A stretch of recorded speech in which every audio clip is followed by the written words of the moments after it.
नमस्कार, मैं हूं कौशलेंद्र उपाध्याय और आप देख रहे हैं the news launcher Uttar Pradesh Uttarakhand. Uttar Pradesh में 5 फरवरी को ये मिल्कीपुर विधानसभा सीट पर उपचुनाव होना है। आचार संहिता लग गई है, नामांकन प्रक्रिया भी शुरू हो जाएगी और 8 फरवरी को उसका रिजल्ट आएगा। मिल्कीपुर विधानसभा सीट पर जो सीट खाते में किसकी थी, ये समाजवादी पार्टी के अखिलेश यादव के प्रत्याशी वहां चुनाव जीते थे 2022 में, अवधेश प्रसाद।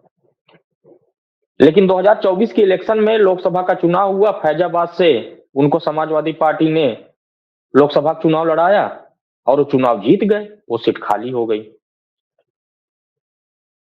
पूरे देश में चर्चा का विषय रहा कि भारतीय जनता पार्टी आखिर में अयोध्या कैसे हार गई, यानी फैजाबाद लोकसभा क्षेत्र। अयोध्या तो विधानसभा क्षेत्र है,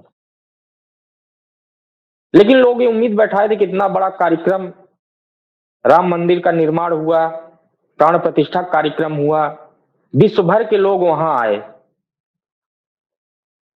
कई करोड़ों लोगों ने वहां दर्शन किए प्राण प्रतिष्ठा के बाद, और लगातार अभी भी लोग दर्शन करते हैं। लोग ये उम्मीद बैठाए थे कि बीजेपी तो यहां से हार ही नहीं सकती थी, लेकिन लोकसभा चुनाव में जो झटका लगा वहां पे बीजेपी को, वो बीजेपी भूल नहीं पाएगी। इतना सब कुछ करने के बाद भी अगर चुनाव वहां हम हार गए तो किसके कारण हुआ? प्रत्याशी के कारण हुआ या प्रशासनिक व्यवस्था के कारण हुआ?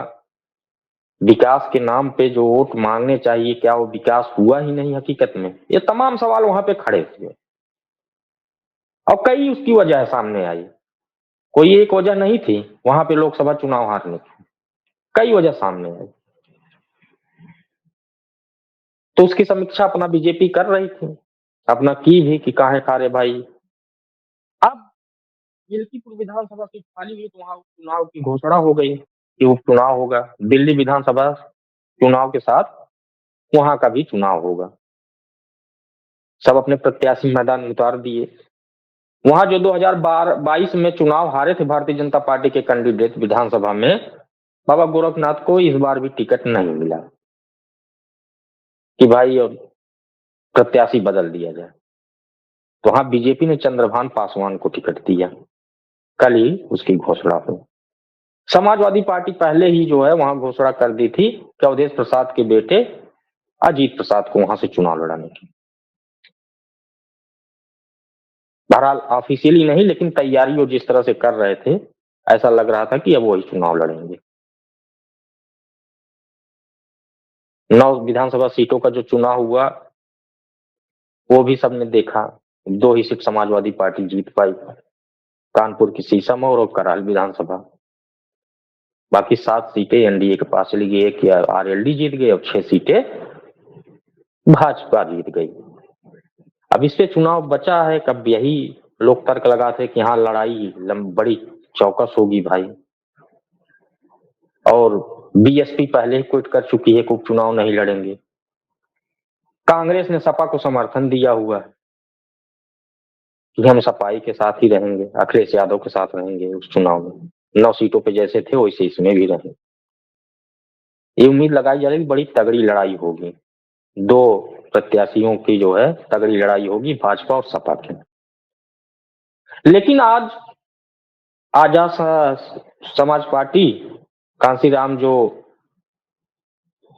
बनाए हैं चंद्रशेखर आजाद, उन्होंने अपने प्रत्याशी की घोषणा कर दी और ऐसे प्रत्याशी की घोषणा की कि लोग अब सोचने को मजबूर हो गए आखिर में आजाद समाज पार्टी करना क्या चाहती, चंद्रशेखर रावण करना क्या चाहते हैं? ये बीजेपी को हरा रहे हैं कि सपा को हरा रहे हैं? खुद जीत रहे हैं, ये भी सवाल है कि भाई चुनाव लड़ रहे हैं तो अपना कैंडिडेट उतारेंगे ही, चुनाव जीतने के लिए ही लड़ेंगे, क्या किसी की मदद करने के लिए? तमाम सवाल घेरना शुरू हो गए अब। और प्रत्याशी कैसे दिए? जो समाजवादी पार्टी से बगावत किए व्यक्ति, सूरज चौधरी को वहां से टिकट दे दिया। मिल्कीपुर विधानसभा क्षेत्र में पासी समाज का वोट ज्यादा है और तीनों कैंडिडेट अब पासी समाज के हो गए। सुरक्षित सीट है, लेकिन जातिगत अगर समीकरण देखें तो वहां पासी समाज का वोट ज्यादा है, और इसी यही कारण था कि अवधेश प्रसाद लगातार वहां से चुनाव जीत भी रहे थे। अब सूरज चौधरी को इन्होंने टिकट दी है। सूरज चौधरी वही है जो समाजवादी पार्टी के राष्ट्रीय अध्यक्ष अखिलेश यादव पे परिवारवाद का आरोप लगा दिए थे कि इनकी पार्टी में परिवारवाद है, और उसी के चलते उन्होंने 1 महीने पहले समाजवादी पार्टी छोड़ दी थी। इसलिए कि जो विधानसभा उपचुनाव हुए 9 सीटों पे, उसमें अधिकतर जो लोकसभा सांसद बन गए उनके परिवार के ही लोगों को टिकट दिया। आप कटेहरी देख लीजिए, अंबेडकर नगर के लालजी वर्मा लोकसभा सांसद हुए, उनके परिवार को भाई वहां टिकट मिल गया।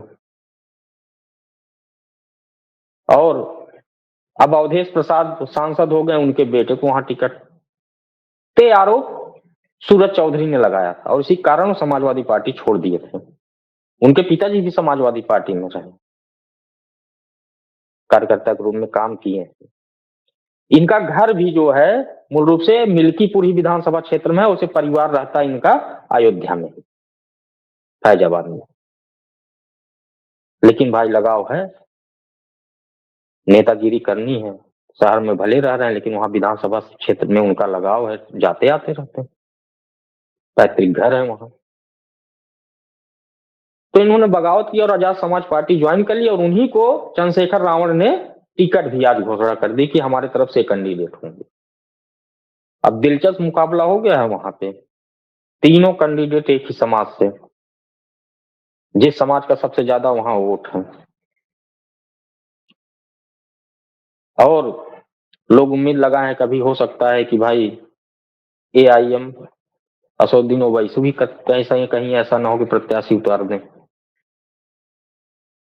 वो उतार देंगे तो फिर और भी मामला जो है दिलचस्प हो जाएगा। बाकी और निर्दल कौन खड़ा होता है ये भी देखने वाली बात होगी। वो सीट सुरक्षित है, इतना जान लीजिए। अब लोग ये कह रहे हैं कि क्या ये चंद्रशेखर रावण ने जो ये चीज किया, क्या प्रेशर पॉलिटिक्स है? उपचुनाव में उन्होंने जो 9 सीटों पे वहां भी अपने कई कैंडिडेट उतारे थे, लेकिन कुछ हुआ नहीं। नहीं बहुत अच्छा हुआ, उनके प्रत्याशियों ने प्रदर्शन किया, लोकसभा में अपना नगीना से चुनाव जीत गए। भाई अपनी पार्टी है तो आगे बढ़ाएंगे, विस्तार करेंगे, चुनाव लड़ेंगे। अब जीते या हारे, प्रत्याशी प्रदर्शन अच्छा कर पाए या न कर पाए, लेकिन कोरम तो अपना पूरा करेंगे ही। ये चीज सब जानते हैं, और सब जानते हैं कि जो वोट बैंक को उनकी जो नजर है, वोट बैंक किसकी है, किस पार्टी की है। अब वहां पे जो मुकाबला होने जा रहा है 3 प्रत्याशियों के बीच में, काफी चर्चा है। सूरज चौधरी की भी पकड़ अच्छी है क्षेत्र में, और जिस तरह से वो मुखर हुए थे उसको भी लेके जो है कई लोग उनके सपोर्ट में आ गए थे। तो कई सीटों पे उन्होंने कहा कि समाजवादी पार्टी के जो जीते हुए प्रत्याशी, जो लोकसभा जीत गया, उनके बेटे बेटियां पत्नियों को टिकट देने से अच्छा है किसी कार्यकर्ता नेता को दीजिए उपचुनाव में, उनको भी मौका मिले, क्या उनका परिवार ही रहेगा? ये भी उनका कहना सही था। लेकिन ये आरोप जो है वो लगा के जब विरोध करने लगे तो कई लोग उनके सपोर्ट में थे, कई लोग भाई विरोध में थे। लेकिन लोग ये कह रहे हैं कि उन्होंने जो ये आग लगाई थी वो काफी हद तक लोगों के दिमाग में बैठ गई थी कि हाँ सही बात है, क्या हम लोग वही है कि झंडा लेके चलेंगे?